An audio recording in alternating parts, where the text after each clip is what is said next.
Life on the Mississippi by Mark Twain. Chapter 47. Uncle Remus and Mr. Cable. Mr. Joel Chandler Harris, Uncle Remus, was to arrive from Atlanta at 7 o'clock Sunday morning, so we got up and received him. We were able to detect him among the crowd of arrivals at the hotel counter by his correspondence with a description of him which had been furnished us from a trustworthy source. He was said to be undersized, red-haired, and somewhat freckled. He was the only man in the party whose outside tallied with this bill of particulars. He was said to be very shy.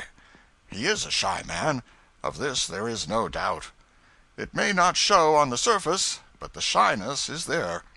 After days of intimacy, one wonders to see that it is still in about as strong force as ever. There is a fine and beautiful nature hidden behind it, as all know who have read the Uncle Remus book, and a fine genius, too, as all know by the same sign.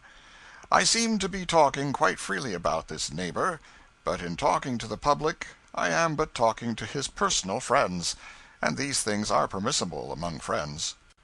He deeply disappointed a number of children who had flocked eagerly to see Mr. Cable's house to get a glimpse of the illustrious sage and oracle of the nation's nurseries. They said, "Why, he's white!" They were grieved about it. So, to console them, the book was brought, that they might hear Uncle Remus's tar-baby story from the lips of Uncle Remus himself, or what in their outraged eyes was left of him. But it turned out that he had never read aloud to people, and was too shy to venture the attempt now. Mr. Cable and I read from books of ours to show him what an easy trick it was. But his immortal shyness was proof against even this sagacious strategy, so we had to read about Brer Rabbit ourselves. Mr. Harris ought to be able to read the Negro dialect better than anybody else, for in the matter of writing it he is the only master the country has produced.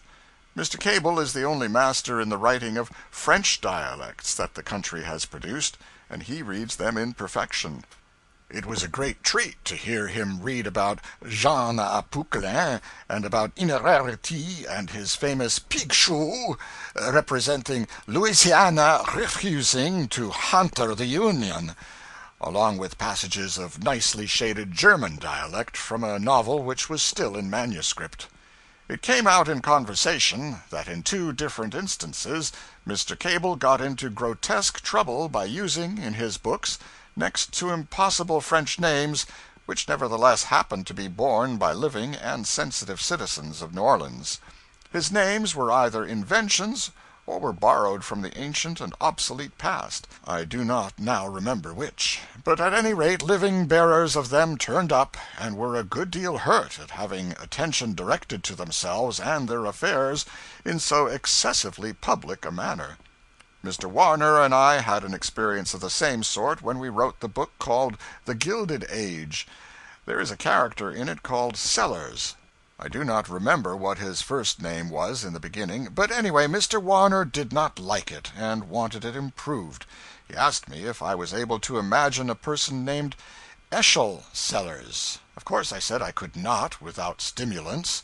He said that away out west once he had met and contemplated and actually shaken hands with a man bearing that impossible name, Eschol Sellers. He added, "It was 20 years ago. His name has probably carried him off before this, and if it hasn't he will never see the book anyhow. We will confiscate his name. The name you are using is common and therefore dangerous. There are probably 1,000 Sellers bearing it, and the whole horde will come after us. But Eschol Sellers is a safe name. It is a rock." So we borrowed that name, and when the book had been out about a week, one of the stateliest and handsomest and most aristocratic-looking white men that ever lived called around, with the most formidable libel suit in his pocket that ever in brief, we got his permission to suppress an edition of 10 million Footnote, figures taken from memory and probably incorrect. I think it was more. 10 million copies of the book, and change that name to Mulberry Sellers in future editions.